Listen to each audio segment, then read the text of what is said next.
Hi, my name is Denise Dixon, and I invite you to join me tonight as I spend a little time teaching through learning styles about learning styles. Of all the times I have a little allergy problem, so I hope you don't mind if I'll bring my drink along, because occasionally to keep my voice I'll probably have to have a sip. But tonight, my project that I chose was on learning styles, and I have a passion about this. I like to see all learners reached, and I do believe that this is the key. So the first thing I would like to tell you is, by the end of class today, I hope that you'll have a better understanding of learning styles, specifically as related to gifted education. That's the objective. Now, right now I'm teaching in a very linear, sequential fashion. I'm mainly appealing to visual and auditory learners, which is exactly what most schools do. At this part, reasons for knowledge of learning styles.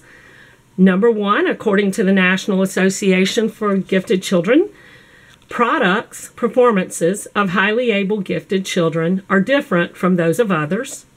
Number two, learning domains may demand expertise, like a physicist who needs to be good in spatial images. So those children who think they might want to be physicists maybe need some time working with spatial images. And number three, matching learning profiles with instruction, of course, can produce optimal learning when we pay attention to the learner. So again, linear, sequential. To talk about style, what is style? Well, it's habits, consistencies, ways of thinking. This is the most researched area. Actually, the cognitive area is the most researched area. And you'll notice that a big part of my paper is the cognitive area. And number three, gifted students may have general preferences, but are, in the end, each different. Now, I put this for you because I'm about to deviate from that sequential, visual, logical learning style that most schools have, most classes in most schools. This is the outline of my paper. It's available to you, so if you are a visual sequential learner, you probably want to get it out.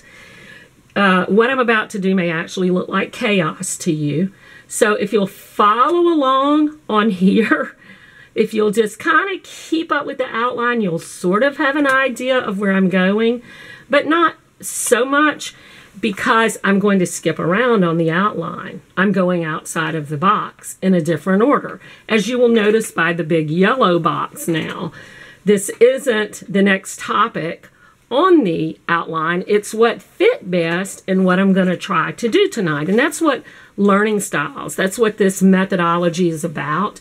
Finding the fit, finding the fit. And so it's rooted in theory, and Howard Gardner, which probably everyone has heard the name and seen the learning styles listed here, the learning modes, the multiple intelligences, if you will. And he started out with 6 and eventually ended up with 9, and I read somewhere that it's actually open to where more could be added, which I think is indicative of the differentiation involved. So tonight, I hope, as we take a little journey through my outline, that you experiment a little bit with, other than just the normal verbal, linguistic, logical, mathematical, that you see some spatial, visual, bodily, kinesthetic, musical, a little bit of interpersonal. I don't know if I can show you intrapersonal as I think, but I'll be thinking the whole time. Naturalist, and I don't know about existential. We may get back there. Now, one last thing I wanted to do for those of you who feel you are lost in what I'm about to do, I did provide these spicy nodes, and I'll put them up here and make them available to you. This is predominantly for a visual learner, but someone who's logical, sequential.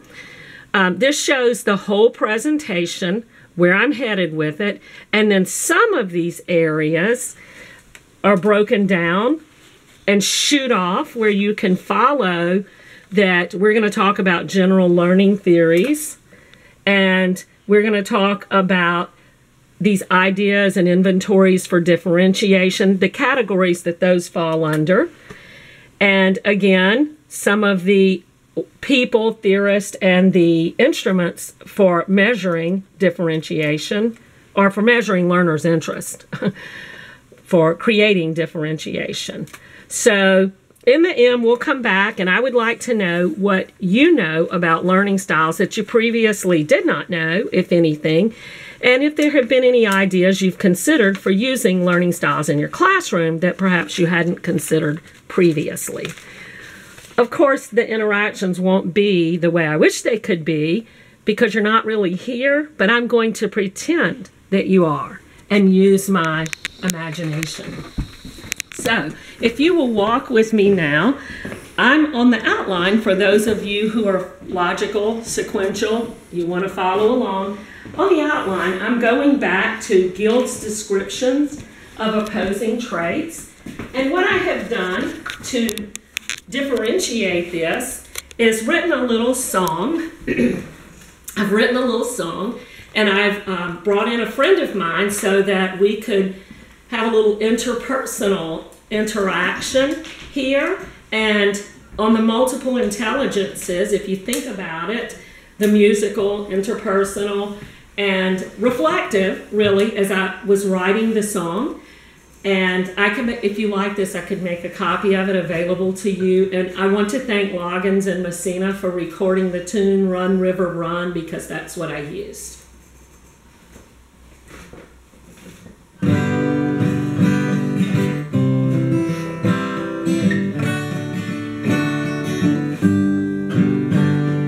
If you've been thinking you don't understand, don't feel alone anymore. When it comes to learning, we've studied some styles. Guild describe knowledge in features of 4. We've made it number 1 to offer success for stereotypes, searching our own beliefs, honoring difference, matching work with learning style, looking to each child's profile, differentiation. Yeah, got it. How is knowledge gained? That is cognition. Perception's real. Imagine hard whole. Abstract or concrete. What do we do with things that we now know? That's conceptualization. Thinking deliberate, quick, fast, or slow. What we value, emotion, affect. Logical, subjective, high energy load. We then behave based on all of these 4. We've made it number 1 to offer success for all, avoiding labels and stereotypes, searching our own beliefs, honoring difference,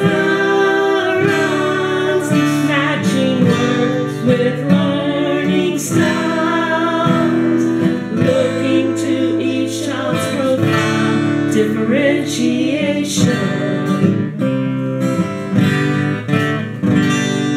And I want to thank my friend for helping me demonstrate, and also for recording. So if you're following along on the outline, I made some comments on my notes that the verbal linguistic learner is probably going to like some aspects of this. The bodily kinesthetic learner could, especially if I tied hand motions to the song for you and you were really here in my imagination. We could talk about we've made it number 1, and we'd all do it together. Also, you can do these types of things in centers. It doesn't have to be every single child doing the exact same thing at the exact same time. One child might want to write a song, and another child would never in his wildest dreams want to do that. So we can also have students march around the room and use hand signals. So if you look at Roman numeral 2, we just did that through a song, roughly speaking. And for the people who like reading and you like the logical sequential, you just follow along yourself.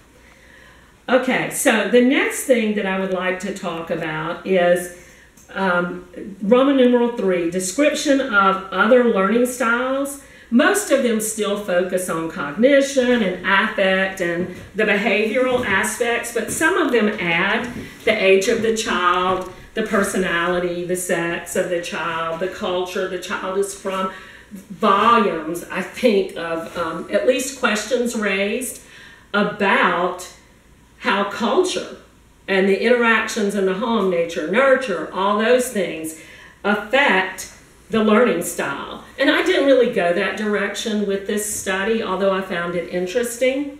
The one I did mark is a learning style model called VARK, sort of like bark. So auditory kids probably will like the sound of that. And if you'll follow me outside, I want to talk a little bit about VARK, visual, oral, reading, writing, and kinesthetic learning. And the reason I'm bringing you outside is I was trying to think, how can I tie this back in to multiple intelligences? And one of them is the naturalist, who would probably prefer to be outdoors. It's night, so we won't stay out long, but come with me. Anytime you want, you could take your students outside for a lesson. Now, I realize that the naturalist probably wants to get hands on the tree, and you have to wonder, what are you going to do with the other students? So your people who like to draw, who like the visual images, could draw whatever it is that you're looking at. Now I'm just going to use a bush and pretend that we're doing a biology lesson, a botany lesson. So whatever it is that we're studying, visual learners like pictures and images. So they could have brought with them a book about this, or someone, you could actually come outside. Probably many people already do this, come outside for a reading lesson. The oral learner that's hearing. And so whatever you do out here, there are lots of sounds out here that are, I think, stimulating to someone who is focused on what they hear. It might even be a distraction for some of them, so that might be something you have to consider. But reading and writing, certainly you could do the writing. If you had clipboards, you could do that outside. And for the kinesthetic learner, just the fact that we're moving around, making our way out here, is reinforcing to that child often. So we're going to go back inside, but while we're walking in, I'd like for you to think about things that you already do. To think. Now, when I ask you to think and reflect, even that is tied into learning style. So if you look at the intrapersonal multiple intelligence, that's within yourself. So just take a moment and think as we walk back inside and enjoy the starry, starry night. Now, when we get inside, what we're going to do is a little activity, I wish we really could do it, that I thought might be a good way to do the next section, which is Roman numeral 4 for the linear people. Sequential. I'm pretty abstract right now, a little bit random, but the next part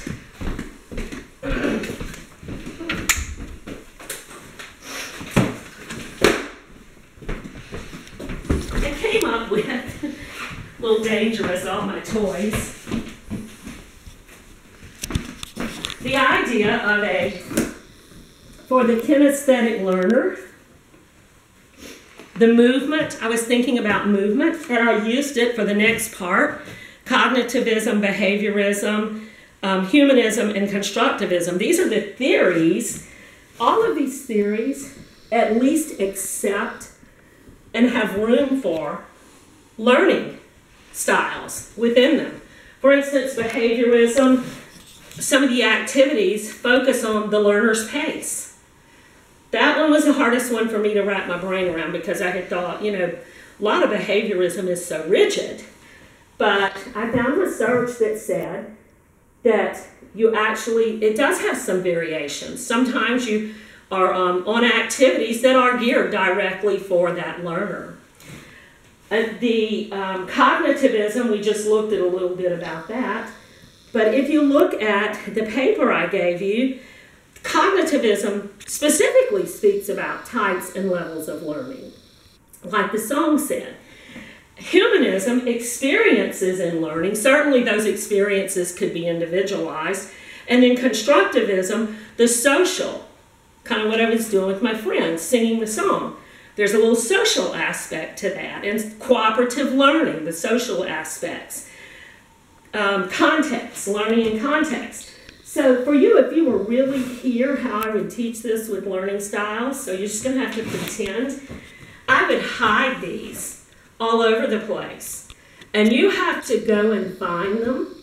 Now, inside the boxes, I have also included what this is.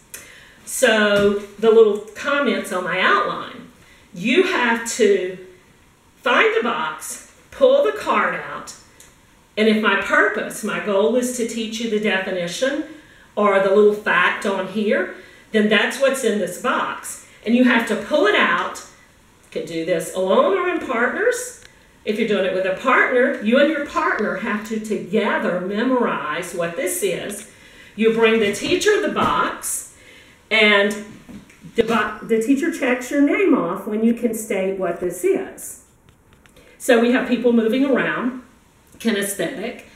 We have, I could hide them outside, which would appeal to, again, the naturalist. So I'm not really going to play the game, so I'll move these out of the way. If you have children who like to compete, it could be a competition, but it doesn't have to be. It could be check it off the checklist. You got this definition now, which would be differentiation of assessment also. Okay, if you look on your outline, I want to talk just a minute about Tomlinson. I know I'm appealing a lot to the visual auditory learner because you see me on the camera and you have the paper possibly in front of you. When I get finished with this, however, I'm going to try to differentiate it a little bit. Okay, so Tomlinson said, it's not just what we teach, it's how we teach it. And that's the thing that we need to spend a lot of time thinking about. How do we teach it? Tomlinson's work was based in Maslow's work, that students need safety, love, belonging, affirmation, and a place where they feel like they're making a difference, where they have power, and that they are challenged and can conquer those challenges. And what we're trying to do, according to Tomlinson, is connect with each child's learning style. Keep saying that. We're trying to connect. So if you skip on down to part C, you'll see O'Boyle.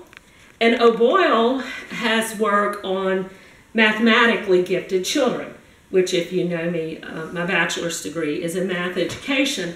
And I found that our system is tough on mathematically gifted kids. Even on the current, if I may say it, PARCC test, where I'm working feverishly to make sure they can write out everything they're doing, explain every step of the way. But the people like, even Einstein was mentioned, would not have maybe done so well with that. So if you'll look right here, what I have for you is a model, maybe a drama, which drama is a form of differentiation. And I used a little model to show you, but this little guy is over here. He's worked this whole page. If you look at that, look at the work he has done. Okay, but guess what? He didn't show his steps. and he cannot explain it. Schools are set up in general. Testing is set up, maybe right now not some testing, but the testing and the yearly assessments are often set up to penalize this child. But even worse, classrooms are set up to penalize this child. So instead of getting any feedback that's positive sometimes, because he looks at this, he just does this work. It's done. It's finished. He didn't show his work, so he has to go back and redo it. And according to the research, or he gets a bad grade on it, according to this research that I found, mathematically gifted children have advanced brain right hemisphere development. And they have a neural connectivity that lets them cross over sides of the brain very quickly. So to make this child stop and do all of that is almost torture. Mathematically gifted children, as you saw from the example about the physicists, often think in images. So those pictures in the head are running, and this child is actually working that through these pictures in the head. And again, it says results of rigidity in problem-solving strategies. If you're rigid with this child, you can almost kill genius. So I don't know what the solution to that is. I did not find a solution in literature. I just found that it is a problem. So we want to keep in mind and maybe offer something for this child, at least some of the time, that he or she doesn't have to do all that writing. So finally, hopefully I've justified learning styles, which I think probably many of us already feel the way we have at least some differentiation in our classroom. I don't see how we could teach in this day and age and not have differentiation, but there's a whole section on here about differentiation, and that's the part I've been reading from. There's even more than what I shared with you, but I'm going to bring this to a close by just sharing with you on my paper, Roman numeral 6, Inventories and Other Tools for Educational Individualization, for finding out what are the student's strengths in terms of interest, and what this student's, is it musical, is it visual, is it auditory, and so many things. To list them all, we'd be here a while. So I just want to call your attention to the major researchers. For instance, Part A, Felder and Silverman have an index of learning styles. Linda Silverman has done a great deal of work with visual spatial learners, and her website, if you get a chance to visit it, top notch. Anthony Gregorek came up with the concept of how we think, how we learn, how we think. We even have teaching styles. And sometimes our teaching styles get in conflict with the learner's learning style. And that's one of those things we have to examine and say, what are we going to do about it? Do I even know what my preferences are? So you can see what those are. It's all based on concrete and abstract, which you prefer, and then sequential or random. As we were walking around, you felt a little bit of the randomness. It's not as chaotic as it sometimes may appear to be. There was quite a bit of planning and quite a bit of structure in what I tried to do tonight. And I hope that you saw that. It felt random and maybe felt more relaxed for the child, would feel more relaxed for the child, but it does require a good bit of planning. The Birmingham Grid for Learning on Multiple Intelligences, if you've taken Dr. Jakaki's other class, you've done this already, but I wanted to give you the reminder that that is out there. Renzulli's Profiler, some of this stuff is free and some of it is not. Most of Renzulli's work is I don't think it's free. I'm pretty sure it's not, because I couldn't get access to it. I tried and I had to create an account, and when it got to that point I said I'm not going to do that right now. And even Tomlinson has some surveys on interest and differentiation tools. But the key to all of this is really knowing your students. And one writer said, just by sitting and listening to them talk, or going in the lunchroom and sitting by one of them, you learn as much sometimes as you learn from these profile analyzers. In conclusion, logical next steps. I didn't get deeply into what is the evidence base for learning styles theory. There is some contradiction in it, Jeff. I found a few people who said they just didn't really make that much difference. But for the most part, the assumption was it does make a difference. All of the gifted education books that I have, every one of them had sections on learning styles. It wasn't hard to find information. And then I think a good logical next step would be to look at these instruments in terms of reliability and validity and other aspects. Renzulli's instruments, on his website, he has research base for it. I believe he's at the University of Connecticut. But before we go, if you would just join me where we started, we've come full circle. What do you know about learning styles now that you previously did not know, if anything? If you'd go intrapersonal for a moment. What ideas have you considered for using learning styles in your classroom that perhaps you had not considered previously? If you were here, I would ask you to share that with a peer, and then I would ask you to share it with me. We didn't get to the existential learner when we were walking about, but that's the learner who's interested in philosophy, basically. Why are we here? What is this all about? And so I think as teachers that if we examine our own selves and we examine the literature and we pay attention to learning styles when we have the opportunity, that we're going to reach that learner too. They're going to find purpose. Thank you for joining me tonight.